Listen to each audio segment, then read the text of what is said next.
Hello fellow carp slayers.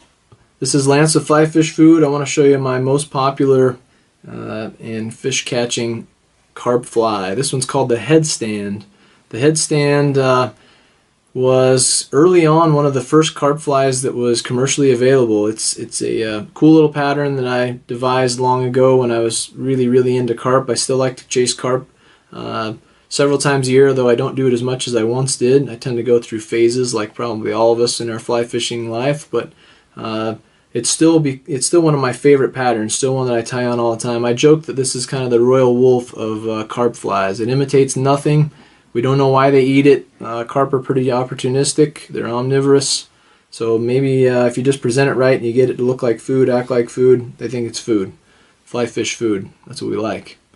Anyhow, let's get this one started. So we've got a Tiemco size 8, 2457, 2457 size 8. So it's a scud hook and a size 8. Okay, I'm going to run chartreuse thread, UTC 140, upside down fluorescent chartreuse. That's a little better.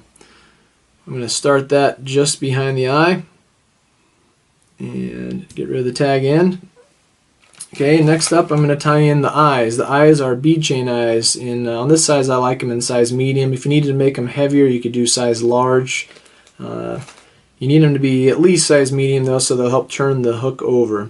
So I'm going to latch them in on top of the hook and figure eight them into place. One thing you can do here also, which I'll do right now, I like to put just a touch of super glue on these eyes. That'll keep them from coming undone. It doesn't take much, just a little bit of super glue right between the eyes. Then you can keep figure eighting. Wrap around the base of them as well to tighten up those wraps. Okay, we should have them tied in. So the idea here is this is going to ride inverted again. And the other idea at play here is that carp have a mouth that's kind of offset. So their upper lip is it extends farther out than their lower lip. The reason for that is when they tilt up to eat a fly, okay, they come in and they eat a fly something like this. My thumb being their lower lip and my fingers being their upper lip. Because of their angle, if you have a hook that rides down like that, a lot of times when you set the hook, you don't actually penetrate. So with the hook point up like that, you'll end up grabbing them. I did that the backwards way. Usually they're eating it this way, like this, but you're going to grab them in the upper lip with that hook as it rides up. The other advantage here is that we're going to fish near the bottom oftentimes for carp, and so having that hook inverted will keep it from snagging as often. We're going to build a couple more features into this fly to really make it stand on its head, thus the name the Headstand, but that's kind of the theory behind this type of a fly.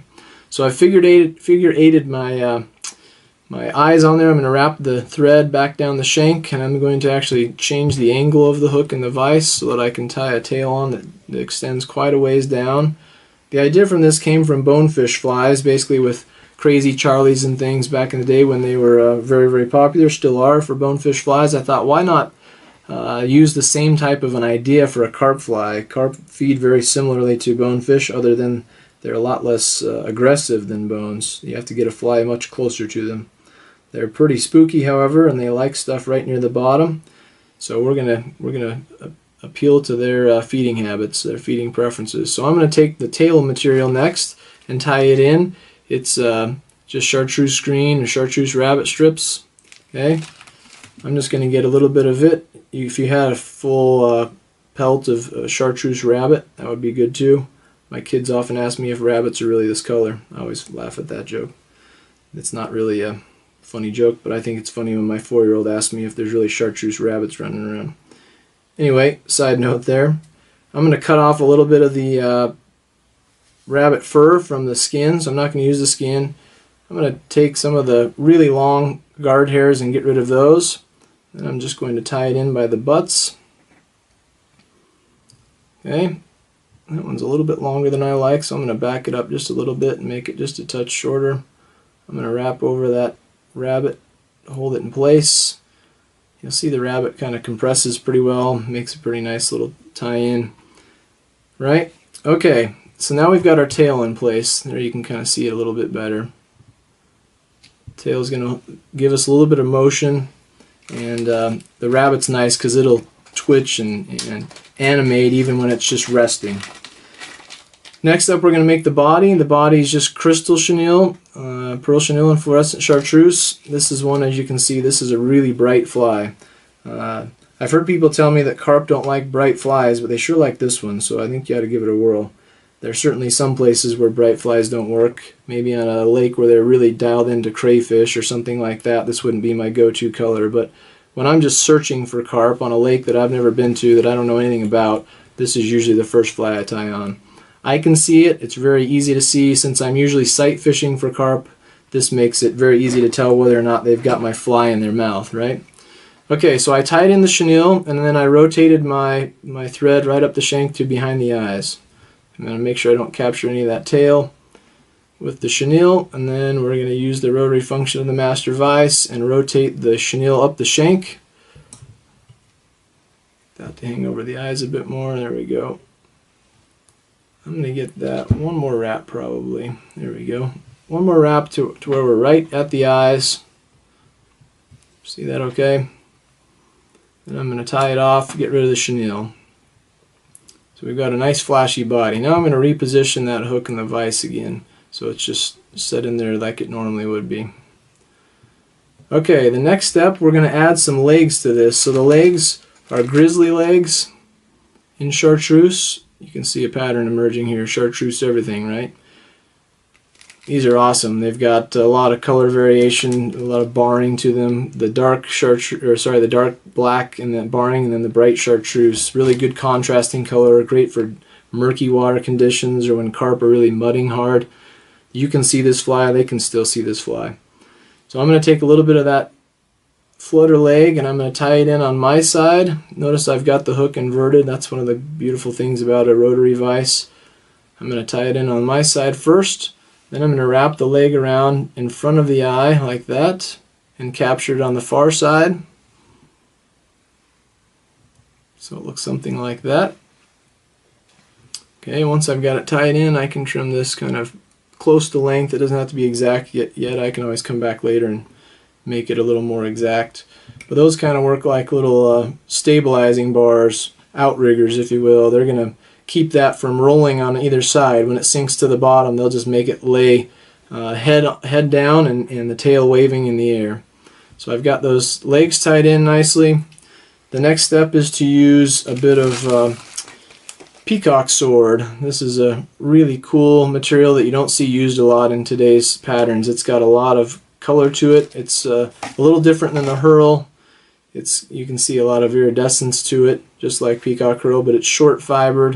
It has a little more curve to it. I'm going to grab maybe, I don't know, 5 or 6, maybe 7 of these strands of the fibers here of the Peacock Sword, and I'm just going to tie it in as kind of almost like a hook guard, if you will. If you can think of a bass jig or anything like that might have a monofilament hook guard, that's more or less what this is going to do. It's going to hide the hook a bit.